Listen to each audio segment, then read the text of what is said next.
नमस्कार, आमी ऋतुपर्णा। चलुन आज के शुरू करी मजादार एक रेसिपि। आज के बाच्चादेर स्पेशल रेसिपि चकलेट पाटीसापटा। एटा टिफिनेও দিতে পারেন।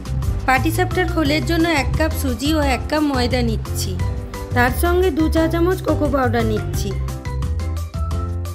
ভালো করে মিক্স করে নিচ্ছি। 1.5 কাপ পরিমাণ দুধ অল্প অল্প করে মিশিয়ে ব্যাটার রেডি করব। পাটিসাপটার গোলার মতো তৈরি করতে হবে।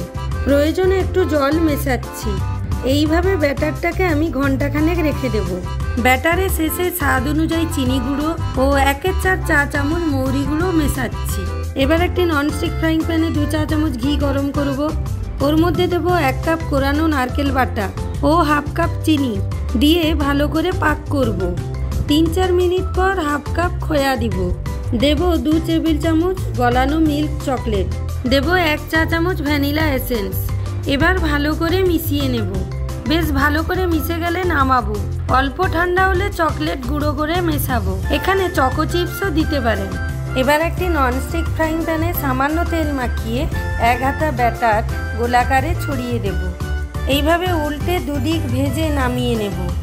ভেতরে পুর ভরে রোল করে নেব। রেডি চকোলেট পাটিসাপটা। এইভাবে বাকি ব্যাটারগুলোও তৈরি করে নেব। আশা করি রেসিপিটি ভালোই লাগবে। সার্ভিং প্লেটে সার্ভ করব। সাজানোর জন্য ওপরে খোয়া ক্ষীরের গুঁড়ো ছড়িয়ে দিয়েছি। আজ এই পর্যন্তই। আবার হাজির হব নতুন কোনো রেসিপি নিয়ে। আমার চ্যানেলটিকে লাইক, শেয়ার ও সাবস্ক্রাইব করুন ও কমেন্টে লিখে জানান রেসিপিগুলো কেমন লাগছে।